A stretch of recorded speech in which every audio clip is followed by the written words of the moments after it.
With a rather clumsy walking style, a head and neck devoid of feathers, and a strange gular sac hanging just below its enormous beak, this is the marabou stork, a large African stork with a very unusual look and characteristics that is certainly far from resembling the image of the old classic stork that we usually imagine flying around carrying babies. But if you think that only beautiful animals deserve to be highlighted, maybe it's time to change your mind, because in today's video we're going to talk about exactly that, the grandiose and strange marabou stork.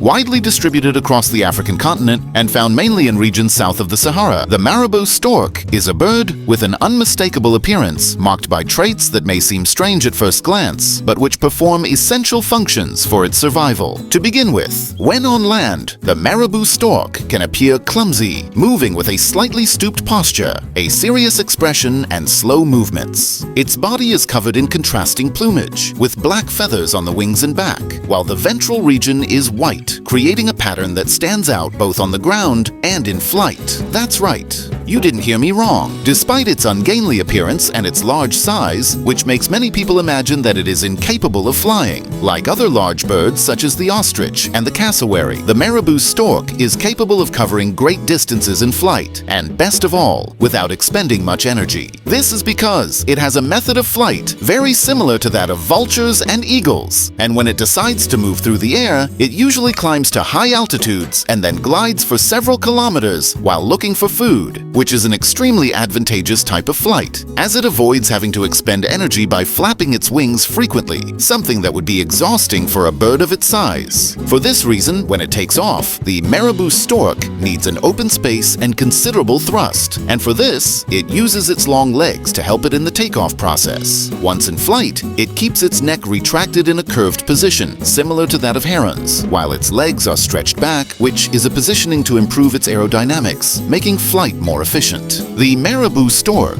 is a bird whose preferred habitat is open savannas, wetlands, and the banks of rivers and lakes, where it can easily find food. And despite being more common in natural environments, it has also adapted surprisingly well to urban and peri-urban areas, being a highly adaptable species that doesn't depend exclusively on one type of environment to survive. During the rainy season, for example, when prey availability is greater, they can be found in flooded areas, where they share space with other water birds, while in the dry season, they tend to move around in search of alternative food sources, often congregating near villages and towns. The marabou stork has a behavior that seems quite strange, and perhaps even a little disgusting to us humans, but which is quite common among these birds, and which basically consists of defecating on its own legs, covering them with a mixture of feces and urine. This behavior is called urohydrosis, and works as a natural cooling system, since the evaporation of this waste on the legs helps to dissipate heat on very hot days, similar to the way sweat cools human skin, helping to regulate the bird's body temperature. But back to their unusual appearance. The marabou stork's head and neck are practically devoid of feathers, revealing a rough skin that can have pinkish or reddish tones depending on its age and the conditions of the environment. This unusual appearance without feathers in the head region is a very common characteristic among scavenger birds, which are birds that feed on animal corpses, and has a very important functional reason. This is because, as they feed on decomposing carcasses, the absence of feathers in many scavenger species prevents organic remains and bacteria from accumulating when the bird inserts its head into a corpse, thus reducing the risk of infection. And speaking of food, the marabou stork can be defined as a very opportunistic scavenger that plays a fundamental ecological role by cleaning up the remains of dead animals in the wild, thus preventing the spread of disease and helping to recycle organic matter in African ecosystems. An interesting fact is that although it belongs to the stork family, its behavior and appearance are very reminiscent of those of a vulture, and even more often than not, the marabou stork can be seen alongside vultures and other scavenging birds, usually waiting patiently for an opportunity to feed, or often even competing with other animals for food, with its strong, sharp beak, allowing it to tear through pieces of meat with ease. The marabou stork's beak is certainly another highlight of its appearance, being long, straight, and extremely robust, and can exceed 30 centimeters in length. Its coloration varies from yellowish to grayish, often showing dark marks and wear from constant use. However, the marabou stork doesn't restrict itself to carrion alone and also proves to be an efficient hunter when necessary, catching fish, small mammals, young birds, large insects, and even reptiles to help supplement its diet. In addition,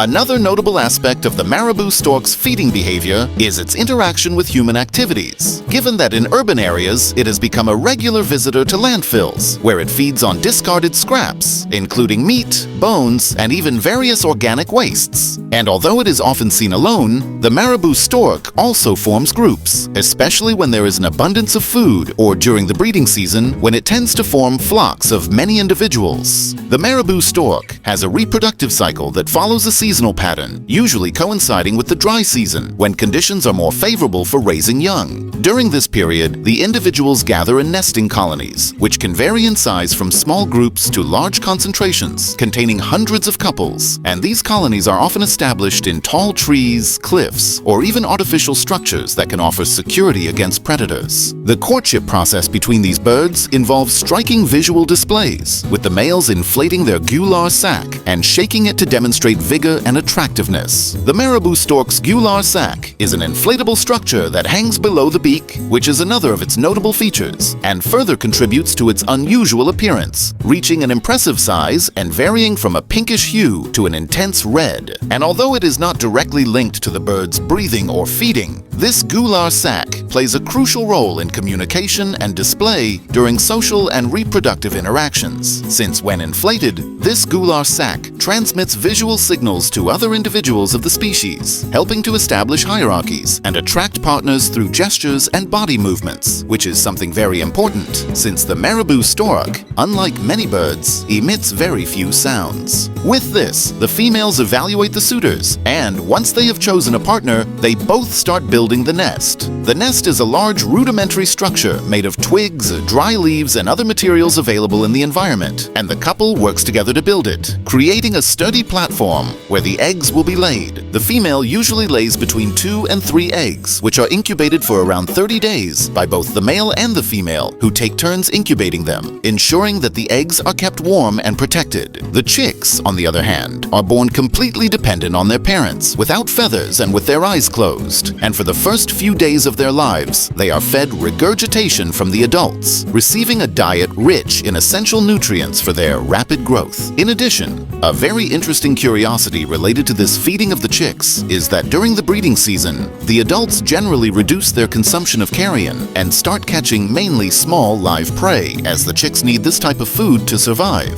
During the first few weeks, the chicks remain in the nest, being protected and fed constantly, and as they grow, they begin to develop the characteristic plumage of the species and begin to exercise their wings for their first flights. This period of dependence is relatively long and can last 3 to 4 months before they are fully prepared to leave the nest and become independent. And even after leaving the nest, the young can remain close to their parents for some time, learning hunting and foraging techniques. The marabou stork's sexual maturity is reached at around 4 to 5 years of age, at which point the individuals begin to actively participate in the reproductive cycle, and its longevity is another notable aspect, given that, as it is a large bird with few natural predators, the survival rate of an adult marabou stork is relatively high and can exceed 25 years in the wild and reach more than 40 years in captivity, depending on environmental conditions and the availability of food. Culturally, the marabou stork is a bird that has different meanings in the regions where it is found. In some African communities, for example, it is seen as a symbol of wisdom or as an omen of change, while in others, its dark appearance and habit of eating carrion generate superstition and even a certain fear in many people who associate its presence with death or other negative things. In addition, its feathers and other parts of its body are occasionally used in handicrafts and traditional practices, for example, in the production of various items of clothing. As for its conservation status, the marabou stork is fortunately currently classified by the International Union for Conservation of Nature as least concern, which means that, at the moment, the species is not threatened with extinction. However, some populations are facing declines due to factors such as habitat destruction, pollution, and reduced food sources. Increasing urbanization and deforestation are currently impacting the nesting areas of these animals, making it difficult for them to reproduce. And accidental poisoning is another concern, as these birds can consume carrion contaminated by pesticides or chemicals used to control pests in some regions. But what do you think? What was the most surprising fact or curiosity about the marabou stork?